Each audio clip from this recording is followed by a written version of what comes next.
Mga kapuso, hindi lang isa kundi 3 beses nabangga ang isang tricycle sa Capiz. Wasak ang tricycle na may pasaherong mag-asawa kasama ang 4 na taong gulang nilang anak. Ang nahulikam na insidente sa pagsaksi ni Eileen Pedreso ng GMA Regional TV. Pasado 8:00 ng umaga kanina, bumibiyahe sa Pontevedra, Capiz ang tricycle na ito na matumbok ng isang SUV. Napunda sa kabilang linya ang tricycle hanggang sa bumangga ang tricycle sa isa pang SUV at sa isang pick-up. Ayon sa Pontevedra Police, isinugod sa ospital ang driver ng tricycle at 3 pasahero niya na magkakaanak. Kabilang dito ang batang 4 na taong gulang. Driver outpatient pa siya, pero ang iyang mga pasahero, ngayon isa ka pamilya, mag-asawa, kat may anak sila isa ka 4 years old nga bata, dalain niya siya sang aton nga rescue sa Pailan hospital, pero later ning transfer sa Rojas City nga hospital. Nasa kusuriya ng mga pulis ang mga driver na nakabangga sa tricycle. Base sa pahayag ng driver ng SUV na unang bumangga rito, hindi niya napansin agad na may tricycle sa kanyang harapan. Yung statement sa ato nag-investigator, wala man other reason, kundi purely aksidente lang kitang matap. Pa-U-turn ng kotse ito sa Kabangkalan City sa Negros Occidental. Nang biglang bumangga ang isang motorsiklo. Patay ang 16 anyos na rider at sugatan ang kanyang angkas na 23 anyos, ayon sa mga pulis. Nakamutos namin dyan, nagsignalize pa siya. Pag-i-author siya, naglapos siya, katuan. Hindi ko rin naliparan sa motor with the sigma. Nagkaareglo na ang mga kaanak ng mga biktima at driver ng kotse na wala pang pahayag. Ako sa Eileen Pedreso ng GMA Regional TV, ang inyong saksi. Pinuri ang isang pulis sa ipinakita niyang lakas ng loob nang makipagbuno sa lalaking suspect sa pang-hold up sa Muntinlupa. At sa video kita kung paano tinutukan ng baril ng suspect ang pulis. Saksi si Jamie Santos.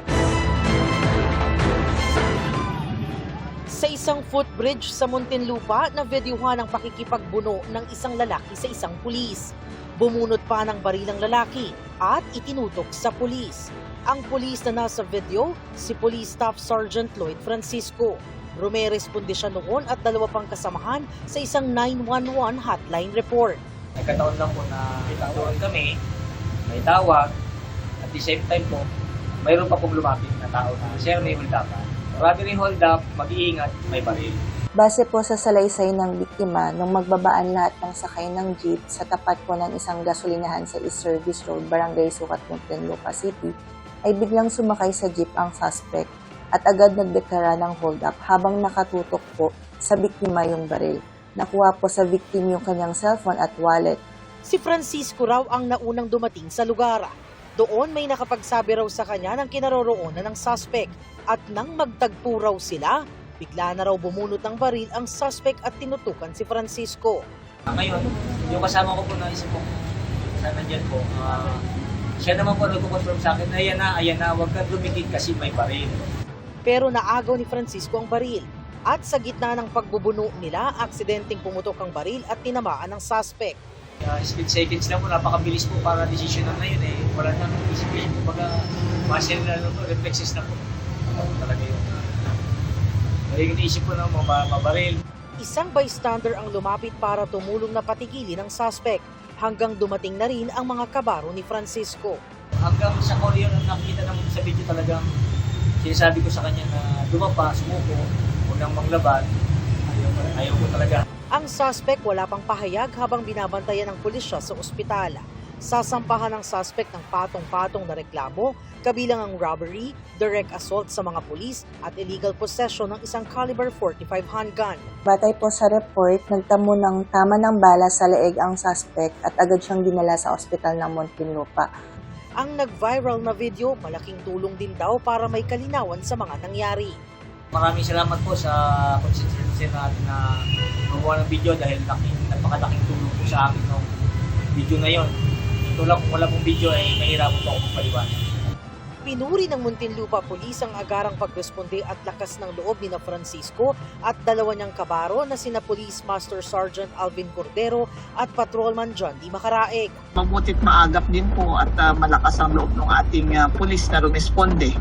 So, bali 3 po yung pulis natin nandun. Nauna lang po yung si Francisco Lloyd, si PSSG Francisco Lloyd. Sina Francisco, Cordero at Macaraeg, ipinatawag na ng lokal na pamahalaan ng Muntinlupa at ng mga opisyal ng Philippine National Police para kilalanin ang kanilang katapangan. Para kay Francisco, ginawa lang niya ang kanyang tungkulin. Ako si Jamie Santos, ang inyong saksi. Dumaing po ang ilang estudyante at magulang dahil magtatanghali na nagsuspende ng klase sa ilang bahagi po ng Metro Manila. Saksi, si Marie Zumad. Matapos ang ilang araw na suspensyon ng klase, nag-face-to-face classes ng muli ang mga estudyante kanina. Pero dahil sa patuloy na pag-uulan dulot ng habagat, sinuspindi ng mga lokal na pamahalaan sa Metro Manila ang panghapong klase bago mag-alas 12 ng tanghali at pinauwi ng mas maaga ang mga pang-umagang klase. May mga estudyante at mga nanunundong magulang ang nagreklamo dahil late na raw ang announcement. Magdamag na nga yung ulan kagabi. Nag-expect na kami na umaga may suspension na pero wala, hindi nagsuspend. Sana po nagsuspend na po sila ng maaga para hindi na rin po kami naabala. Kasi may gawain rin naman po sa bahay kung papauwiin din po. Gumastos po kami ng pamasahe po. Nakakapagod din po kasi pag pumasok ng umaga, tas isususpend din po nila ng hapon. Baka magkasakit yung mga bata kasi hindi maambon, maulan. Dapat maga sila nagsuspend kasi nag-uulan na, dapat din nila pinapasok yung mga bata. Ang mas inaalala raw ng iba, ang posibleng epekto ng panay-panay na class suspension. Na atrasado na yung mga lessons nila. Medyo nagiging putol-putol po kasi po yung learning hindi po kami natututo. Kahit po nagbibigay pa po sila ng mga work. Malungkot po kasi po hindi po kami makakapag-aral. Tsaka lagi na lang po walang pasok. Hinihingan pa namin ng pahayagang iba't ibang lokal na pamahalaan. Pero si San Juan Mayor Francis Zamora, ang Metro Manila Council President, humingi ng pangunawa. Hindi pa naman daw kasi umuulan nung umaga. Ang katotohanan po niya, napakahirap po talaga mag-desisyon pagdating po sa mga suspensions. Because one, we also just rely on forecast. At hindi naman po lahat ng forecast ay tama din. Sa mga pagkakataon naman daw na nasalanta ng husto ang mga paaralan ng mga kalamidad, sinabi ni Deputy Secretary Sonny Angara na may tinatapos na silang panuntunan para malinaw kung kailan sususpindihin at manunumbalik ang klase. Actually, for finalization na yun halos planchado na yun. I-approve na lang ni Presidente yun. We're trying to introduce some more localized para tulad ng ginagawa sa Pasig, hindi lang si Mayor nagsususpend. Tinatanong niya yung mga eskwelahan kung kailangan ba mag-suspend dun sa area nila. So, mas granular siya, mas localized yung suspension. Base sa DepEd order na inilabas nitong Hunyo, may 4 na level na sinusunod sa pagpapasya kung isususpindi ang klase tuwing may emergency, sakuna, bagyo o simpleng pag-ulan. Ginagamit din ang order na ito kahit walang storm signals pero may mga malakas na pag-ulan. Kayo green level kapag walang bagyo, heavy rainfall at baha. Tuloy ang pasok sa eskwela. Sunod ang hinay o yellow. Kapag may yellow rainfall warning at posible ang pagbaha, pwedeng mag-transition sa distance learning. Hinga o orange level kapag may orange warning na pag-ulan at nasa critical level ang pagbaha. Dito magkakaroon ng distance learning o mga alternatibo sa pagkatuto. Hinto o red kapag naka-red warning na at kailangang itigil muna ang pag-aaral. Ang mga heavy rainfall warning na inilalabas ng Pag-asa kadalasan nagtatagal hanggang 3 oras, maliban na lang kung magkakaroon ng kasunod na babala sa parehong lugar. Ako si Mariz Umali, ang inyong saksi. Inusisa po sa pagdinig ng Senado ang tungkol sa hindi umunong pagbabayad ng kuryente ng ilang politiko na nagmamay-ari ng electric cooperative. Ayon po sa National Electrification Administration, ang konsumo nila na ipapasa umano sa mga consumer. Saksi, si Ian Crew. Panahon na para tanggalin na natin ang systems loss na pinapasa sa consumer. We, the people, we demand for the immediate amendment of the EPIRA. Immediate o agad-agad na pagtanggal sa system loss at value-added tax o VAT nito ang iniutos ni Pangulong Bongbong Marcos. Pero 17 araw matapos siyang banggitin sa State of the Nation Address o SONA, tinatanong pa rin sa Energy Regulatory Commission kung kaya talagang tanggalin ang system loss sa kuryente. Pareho pa rin ang sagot ng ERC. kayang hadlangan ng non-technical losses tulad ng pagnanakaw sa kuryente, meter tampering o error sa bills. Is it viable? Is it really feasible? Yes, Mr. Chair. If we will further adjust the allowable cap for the non-technical system loss, they will be able to comply. Kinakausap na umano ng ERC ang Bureau of Internal Revenue o BIR kaugnay niyan. We have released the other day a draft resolution on the classification or characterization of the system loss charge as a government-mandated pass-through charge. Pero maliit na porsyento lang ng system loss ang non-technical. 3% lang kung kuryente mula sa electric cooperatives ang pag-uusapan ayon sa National Electrification Administration o NEA. Kaya sabi ng isang resource person, dapat alisin din ang technical losses o kuryenteng natural na nawawala habang dumadaan sa mga kable. I don't believe that technical systems loss is merely physics. I think that's a dangerous idea because that will also reward inefficiency. Sa NEA naman na usisa ang umano'y mga electric cooperative na pag-aari ng mga politiko. Sabi ng NEA, ilan sa kanila ang hindi nagbabayad ng kuryente kaya ang konsumo nila ay kasama sa naipapasa sa consumers. Ang aking direktiba sa kanila, putulan ninyo. And may mga politiko kong pinutulan namin, natatawag ko sa akin, nagbabayad naman. So yung mga episode na ganyan ay nabawasan na po. Ang Department of Energy, National Electrification Administration at iba pang stakeholders ang pag-amyenda sa anti-pilferage law ang isinulong sa pagdinig. Sa ganitong paraan daw, mas madaling mapapanagot ang mga nagnanakaw ng kuryente. Kabilang sa pagbabago ay dagdagan ng nasa batas na pwedeng tanggaping ebidensya para mahabol ang mga nagnanakaw ng kuryente. Our request to the body is for the revision of the anti-pilferage law where we have list down possible additional prima facie evidence of illegal connections which will give the DUs and the ECs more instances where they can request the assistance of law enforcement. Ako si Ian Cruz, ang inyong saksi. Tinatayang tatagal ng 6 na buwan ang gagawing rehabilitasyon sa malubak na Maysan Road sa Valenzuela. Ayon po yan sa lokal na pamahalaan. At kasabay po nito ang pagkumpuni sa mga lubak sa MacArthur Highway. Saksi, si Gabriel Gonzalez. Matagal ng kalbaryo para sa mga motorista ang malalaking lubak sa Maysan Road sa Valenzuela. Isa ito sa mga pangunahing daan ng mga galing MacArthur Highway at patungong NLEX. Lalo pang lumala ang mga lubak kasunod ng mga pag-ulang dulot ng habagat. Asal siya, laging lubak-lubak. Nakakainis. Dumaan dito lagi. Ilang lubak ang tinapalan muna ng pato para mapadali ang biyahe ng mga motorista. At simula August 15, sisimula na ang rehabilitasyon sa kalsada na tinatayang tatagal ng 6 na buwan. Ang gagawin po natin, i-divert na rin ho natin ang mga major trucks dito, no?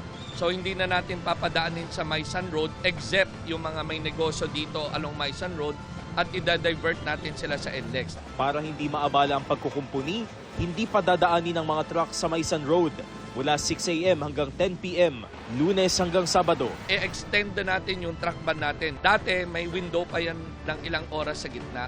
So ngayon, straight 16 hours, papagbawalan na po natin yung mga truck. 81 million pesos ang inilaan para sa Phase 1 ng proyekto para sa 1 kalahating kilometrong kalsada. Itong Maysan Road, matagal nang rinireklamo ng mga taga Valenzuela to. Gagawin na natin to and gagawin na natin ang tama at maayos. Hindi lang sa Maysan Road ang matinding lubak sa kahabaan ng kalsadang nagkokonekta sa MacArthur Highway at NLEX. Sa kadugtong nitong Paso de Blas Road na malapit sa NLEX, kapansin-pansin din ang malalaking lubak. Kaya dahan-dahan ang biyahe ng mga motorista, lalo't maulan. Bukod pa yan sa mga lubak sa MacArthur Highway, nakukumpunihin din kasabay ng mga lubak sa Maysan. Pero ang mga ganitong pagkukumpuni, nababaliwala kapag bumabaha.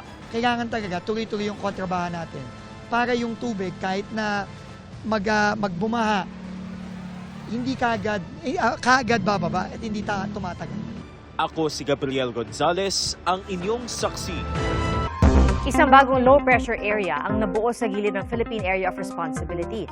Ayon po sa Pag-asa, huli itong namataan sa layong 1,740 kilometers sa silangan ng extreme northern Luzon. Mataas ang tsansa nito na maging bagyo sa mga susunod na oras. Pero tulad po ng bagyo sa labas ng PAR na may international name na Nangka, kikilos ito palayo ng Pilipinas at mababa ang tsansa pumasok sa PAR. Ang LPA at bagyo sa silangan ng PAR ang naka-impluensya sa habagat. Kaya asahan pa rin ang maulang panahon na posibleng magtagal hanggang sa unang araw ng susunod na linggo.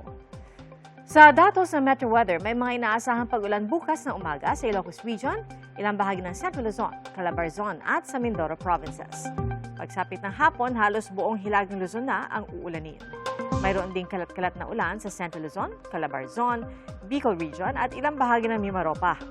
Sa Metro Manila, posible ang malawakang pag-ulan sa umaga pero inaasahang bagya itong mababawasan sa hapon. Maaliwalas na panahon naman ang inaasahan sa malaking bahagi ng Visayas at Mindanao. Maliban po sa Western Visayas at Negros Island Region. Posible rin ang panandalian at kalat-kalat na pag-ulan sa Mindanao dahil naman sa localized thunderstorms.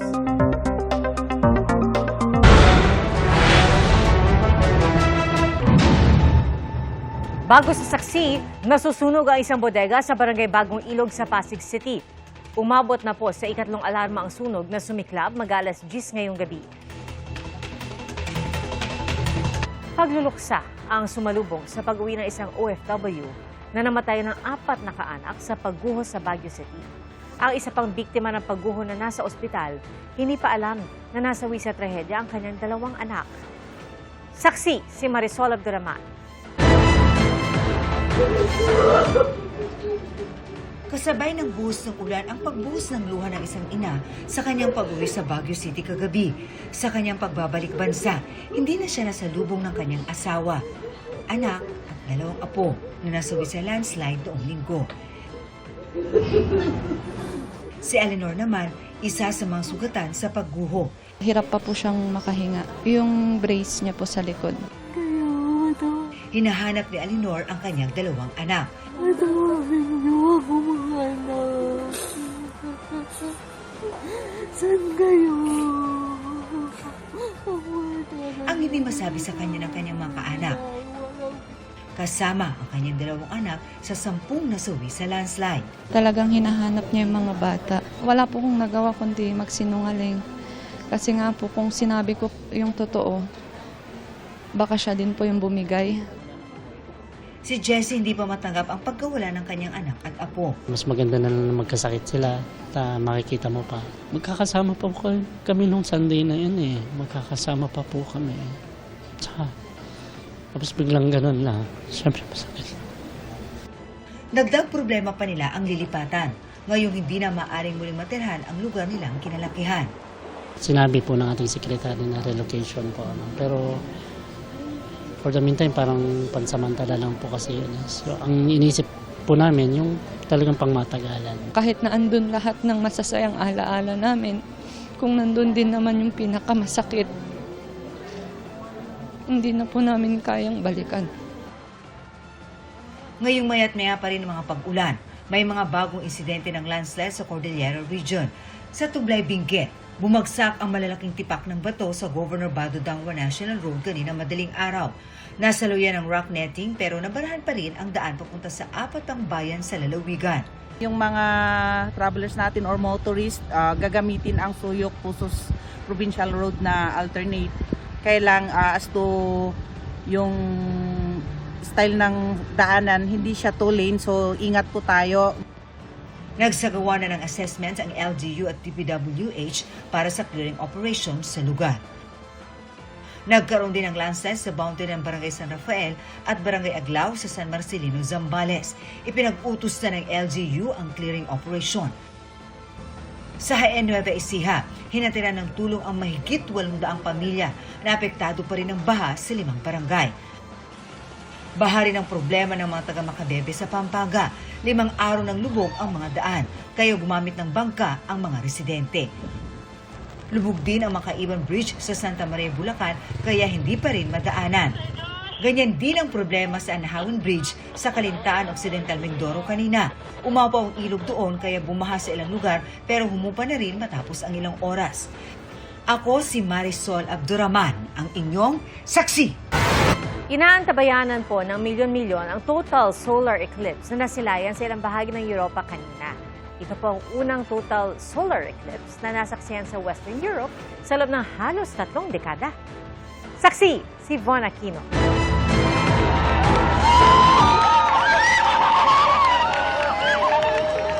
Pambihirang pagkakataon para sa mga taga-Europa. Sa loob kasi ng 27 taon, ngayon lang ulit nasaksihan ng isang total solar eclipse sa Western Europe. It's my second. The first eclipse I saw when I was a child in the Philippines. It was a partial eclipse, so I think I got excited and I wanted to see another one. Bukod sa Spain, nasaksihan ng total eclipse sa Portugal. Kasama rin sa nagtala ng total eclipse ang Iceland, bagamat naharangan ito ng makakapal na ulap. Tinatayang umabot sa 80,000 ang bumisita sa Iceland para masaksihan ang event. Nagdilim din ang langit sa iba't ibang makasaysayang landmark, gaya sa Stonehenge at Big Ben sa United Kingdom kung saan nasaksihan ang partial eclipse. Gayon din sa Eiffel Tower sa Paris, France. Nasilayan din ito sa Greenland, Belgium at Czech Republic. Ang iba pinanood ang solar eclipse mula sa eroplanong lumilipad sa ere. Sa loob ng isang siglo, naging senyales ng masamang pangitain ang mga solar eclipse.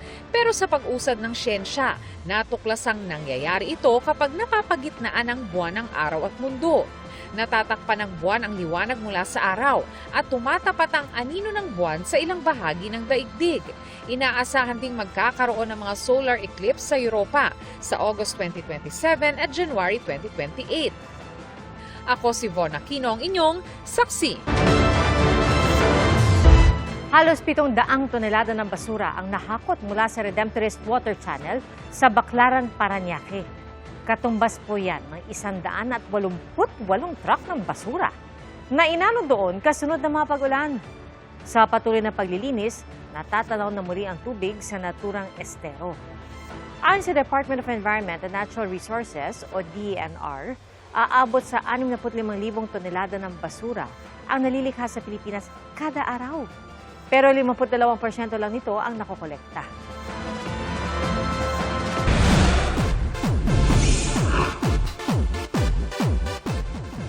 Isang buwan na pong ganap na misis si Bea Alonzo at bakas ang saya sa kanyang mukha na makapanayam ng GMA News. Ipinakita rin ni Bea ang kanyang wedding ring. Yes! I didn't realize ang bilis how time flies, no? Yung tirahan ko, iba na yung address ko. Siyempre, nag-move in na kami together, obviously. Ano ba nagbago?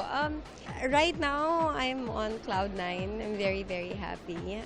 Na-share ko yata, I'm at my happiest. And siguro yun yung ano, and we, you know, wake up right next to each other every day, and it's special to me. Hindi na muna nagbigay ng detalye si Bea kung bakit nga ba naging sikreto ang kasal nila ng negosyanteng si Vincent Co. Ang mahalaga raw, masaya sila ngayon at nagsisimula ng isang bagong buhay na puno ng pagmamahalan. Pero kahit nasa wedding high pa, tuloy-tuloy pa rin ang trabaho ni Bea, kabilang ang taping para sa upcoming Kapuso series na Whispers from Heaven. Nakatayo lang sa tabi ng kanilang mobile ang pulis na yan sa South Dakota sa Amerika nang biglang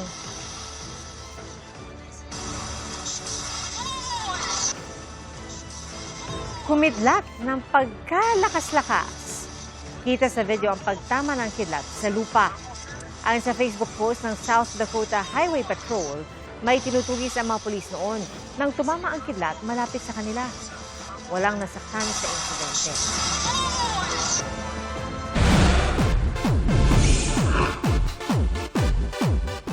May inamin po ang BTS members na sina V at Jungkook tungkol sa kanilang kalusugan. Sa live stream ng dalawa sa online platform na Weverse, sinabi ni V na mahigit 2.5 taon na niyang iniinda ang paghina ng pandinig. Kung 100% daw ang pandinig ng isa niyang tenga, nasa 30% na lang daw sa kabila. Kasalukuyan siyang ginagamot kaugnay nito. Si Jungkook naman ibinahaging nakakaramdam ng pananakit sa kanyang binti. Ipatitingin daw niya ito sa ospital pagbalik nila sa South Korea. Sa kabila ng mga iniindang kondisyon, patuloy ang pagbibigay nila ng all-out performances sa bawat stop ng Arirang World Tour ng BTS. Salamat po sa inyong pagsaksi. Ako po si PR Arcangel. Ito ang GMA News. Walang kinikilingan, walang pinoprotektahan. Noon at ngayon, serbisyong totoo. Hanggang bukas, sama-sama po tayong magiging saksi!